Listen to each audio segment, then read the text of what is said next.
to start off with a story that you shared with me about a time you went viral on social media with a meme that blew up. And especially being a collegiate athlete, you're put on a bigger platform than most people have. Talk about that experience, how it changed you, how you overcame it, and what that situation was like for you. Yeah, I definitely went viral, not for the exact reason I was hoping for, but yeah, it was a play that happened during the Oregon State game. It was unfortunate.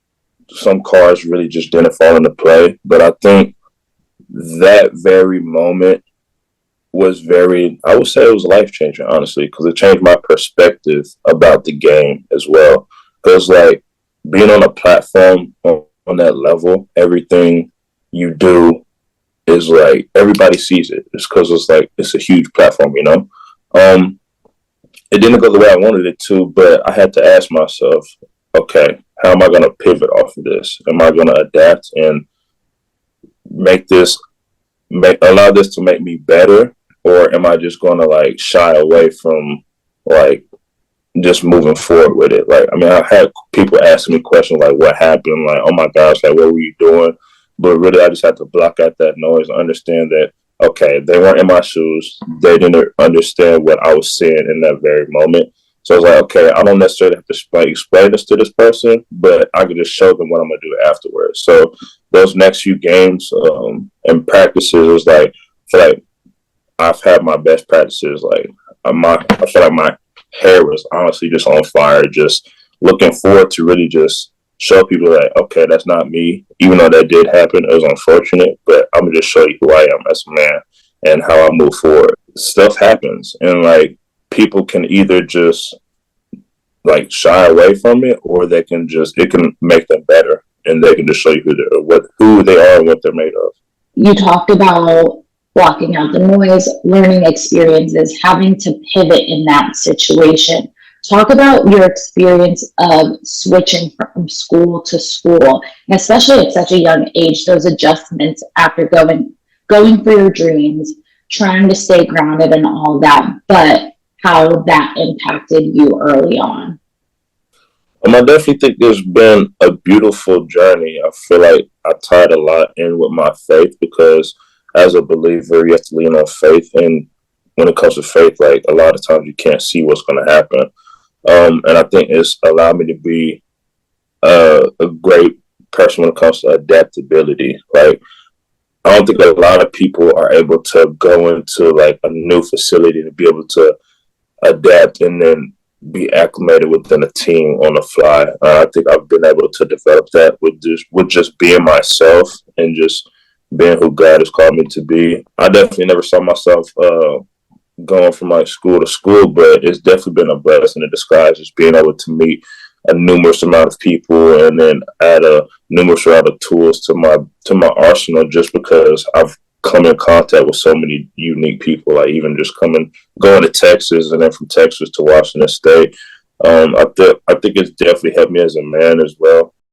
And the people that you got to meet, was there anyone else that truly impacted you during that time in your development and you saying that it helped you grow into the man that you've become? I would say a lot of people had a lot of help to do with that. I think my biggest jump of growth was when I was at Texas when I came into contact with one of my mentors. His name is Kevin Washington. He's a player personnel at Texas. He's very heavily impactful on all the guys that come through there because he's hands on and he's the guy that really has those connections with players. He really taught me about like community and not just being like by yourself. Like I used to be a very independent person, but he taught me that like being around community, you can do a lot more with other people than yourself. And I carry that within my faith, just having people I can sharpen iron with, and then I carry that within like a team aspect, just knowing that you don't have to do everything on your own. Just knowing that you have other people around you that's if you surround yourself with the right people that's on the same mindset as you, like y'all can achieve like a ton. So him, and then I have plenty of friends that I just, like I said, just sharpen iron with, and just they help really shift some perspectives of mine and just help me grow to be a better person. We've seen the landscape of the NCAA change over the last couple of years with NIL, the transfer portal, all these major changes, creating these young athletes into celebrities and superstars in that era and being a part of it. How do you stay grounded and focused despite all these changes and things that are going around you to ultimately get to your end goal? I would say keep the main thing the main thing. Keep football football, because how everything's kind of changing. It really looks like the NFL. Honestly, like the transfer portal is more like the free agency, NIL deals. It's like bigger contracts, but it's like if you are distracted by these things, it ultimately pulls your attention from like the main thing, which is like developing as a man and then developing as a football player and just being your best self. So I think for me, it was more so just, yeah, I mean, I entered the portal twice and that was a lovely experience, just understanding like how to market yourself and this, and that. But once that was over with, once you're in it, it's like, okay, how am I going to impact the people around me? How am I going to be the best Devin I could be when I come into the facility each and every day? So it's like, for me, it's just keeping the main thing, and just stick to the basics with just hard work, your attitude, and just how you show up. You talk about the impact that you want to have on the people around you. When you look down the line 15, 20 years from now, what kind of impact and legacy do you want to leave? Yeah, I definitely want to leave a legacy of like just somebody. For me, I just want to be like a living testimony, like a living word. For me, I believe that not every, I wouldn't say not everybody has the opportunity to meet God, but like not everybody's informed. And if I'm going to be a living example of like what a godly man's supposed to walk, like that's the type of legacy I want to leave.